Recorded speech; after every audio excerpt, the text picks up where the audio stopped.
Hey everyone, it's Will, Gamer Dad, with another video for you. So in today's video, we're going to go over Flammelapis as a 5-star, and I'll do a little bit of gameplay and let you know what I think about her. But the most important question of all is she hot or not? Oh yeah, she's hot. She can use her feet magic on me anytime. Alright, so Flammelapis is another really powerful water mage, and of course a lot of comparisons will be made against her versus Eva. But that being said, VC is physical resistance up 30 and fire type resistance up 30 for one turn, obviously would be enhanced with a VC Grasta.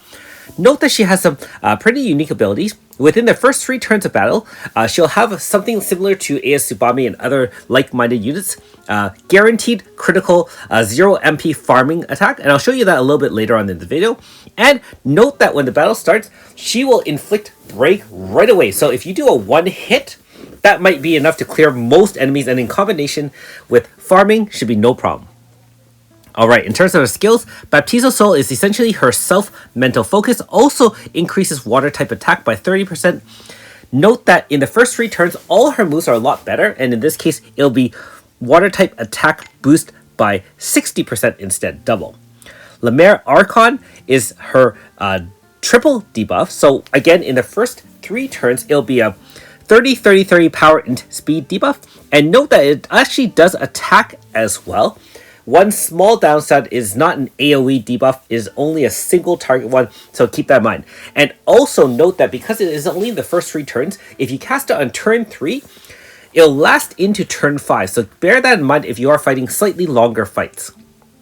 Hydor Charm is a water type single target, and water is resistant minus 30 stackable, to double.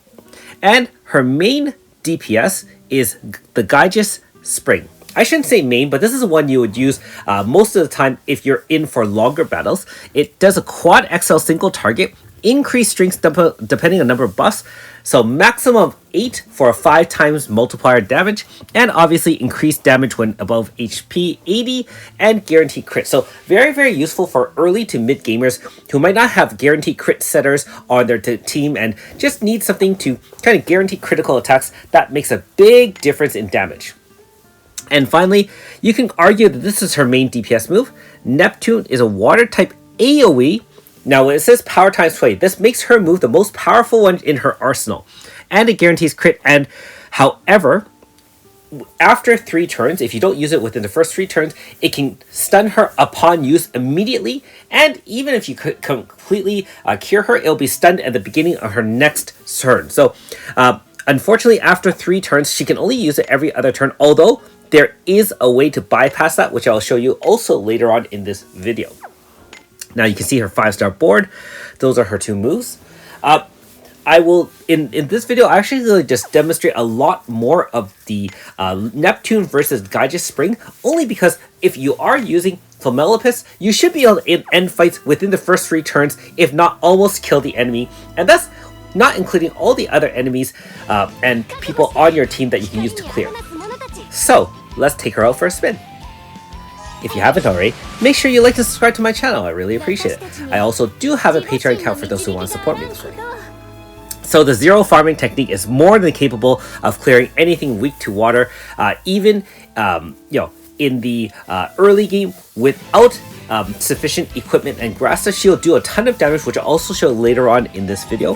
So this is a great unit for many stages of the game. So if you're really new to the game and you don't have a lot of units and you're finding it difficult to clear storyline or side episode content, she's going to help as long as the enemy doesn't absorb water.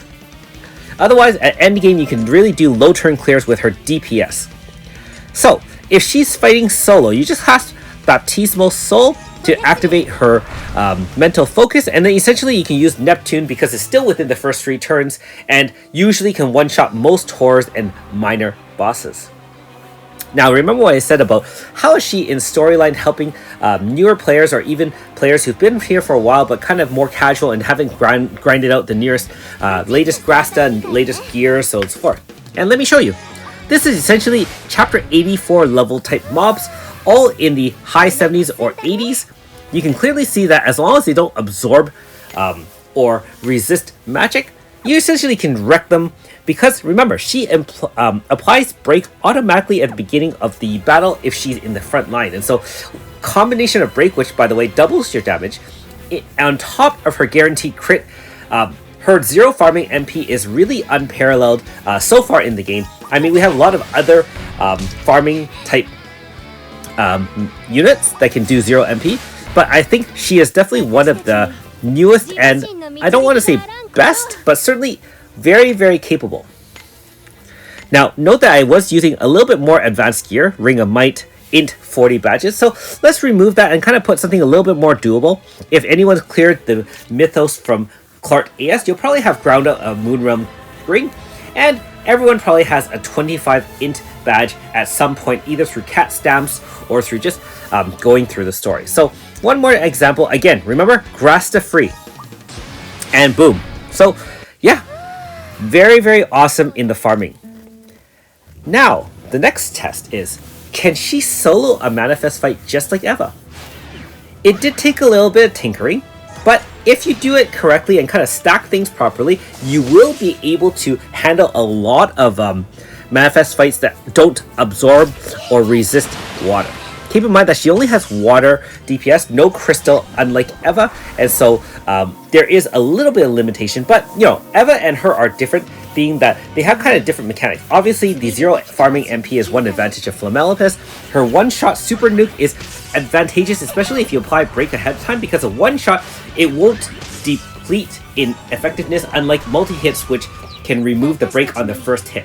Now, on the downside, of course, you don't have something like Icicle Zorch that self-boosts Eva 4 times speed and int, in which case you can definitely use someone on your team, on your magic team or whatever water team, to boost Flammelapis' speed and int. It would benefit her greatly. Her base speed is actually not that high, and to be fair, most mages aren't, but certainly Eva has the edge in that fact as well. Alright, so in our next example, we're going to use a full water magic team and see how we do against the dual Hatchios, which of course were out over 6 months ago. Note that we do have access to a water zone Graston, so hey, we don't even need a water zone setup. We can just blast away with our water mages, set up buffs and debuffs as needed. Again, this is not an optimized strat. I actually just want to kind of demonstrate the power of combining all your water mages together on team. Obviously, ES Negi would be another great addition to this team.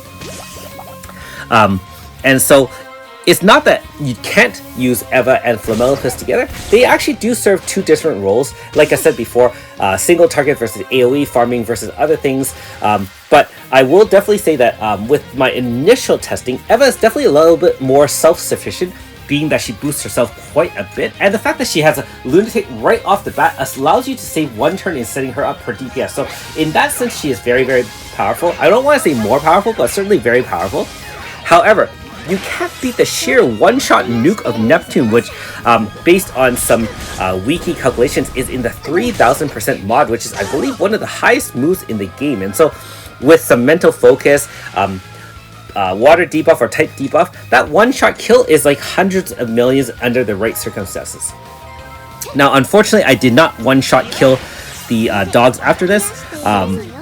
I was just, like I said, just kind of want to see what we're up against in terms of bringing just this water team. And remember that before, we would have to kind of resist a lot of the damage, put up a lot of shields, have a tight rotation. Now, it's really just a matter of, you can just one-shot, 1-turn AF, given some extra Grasta, which you can get for the battle simulator or boss rushes. And then, you know, it's very simple in terms of team comp, as opposed to before where you're like, I need a pain setter, I need a dual debuffer, I need a shield, I need a healer. At this point, with more powerful teams such as this, you actually have one unit doing multiple things, and the damage is so high you don't even need to worry about outlasting the enemies. You're hitting for 100 million or more, as opposed to, you know, a couple of million each time. And of course, Mariel is carrying our Grasta as usual. Alright, so in our final example, I want to say, remember we were talking about the Gaijus Spring being her main DPS with the 8 buffs, and that's equals to her 5 times damage, increased damage when max HP, increased damage, or near max HP, increased damage when guaranteed critical, so on and so forth. Now, the Neptune has a downside where after 3 turns, and you can say, oh no, Flammelapis is useless after 3 turns. I wouldn't say useless per se, she is less effective, but again, with her sheer power, are most fights lasting longer than 3 turns? Not really. Now here's the interesting part. Watch very closely as we beat up on the bad baddies, and I usually don't demonstrate on bad baddies, but I really want to show you here, so it's just easier to follow. Note that with enough buffs and debuffs, you're already getting 100 million off a Neptune. Now remember, we're on turn 4 now, so if we activate Neptune, technically she'll stun, and she will stay stunned until the end of this turn and for the duration of next turn as well. But note, you can actually cure her status, so she'll stun herself right here. Tree of Life or any other comparable status cure from any magic user or any unit on your team can do the trick. Removes it, and she just casts again. So technically you don't even have to use Gaia Spring if you have a unit that is willing to sacrifice one move that can cure status, and even better if that move hits while curing status, because now she'll add to the AF bar while your Neptune is getting unlocked over and over and over again. So yeah, this is a very interesting way. I wasn't sure if this would work. However, I did remember that something like Pride can be done like that, where you can unlock or unstun him during the AF, and he's able to cast his Indulgence, for example, on the next turn. So this is an interesting way to bypass her, I'll say, minor limitation. And but like I said, if you don't have it on your team and you can't remove status consistently, then by all means use the Gaia Spring, and it's still going to do a fair bit of damage with enough buffs on your team. Remember that buffs count as abilities being shared through grasses, such as grass to holders like Mariel. It can also be applied through her own buffs, because she can give herself water buff up.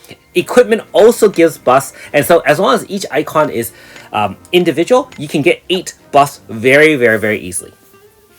Alright, so in conclusion, Flammelapis is a very formidable and impressive young lady who can do a ton of damage with her water magic DPS. Her foot magic obviously is unparalleled as well. In terms of comparing to Eva, I haven't really played enough with Flammelapis to really say that one is better than the other, but I can definitely say I would love to have both on my team. I am glad to have spent all those stones to get both. Thanks for watching. We'll see you next time.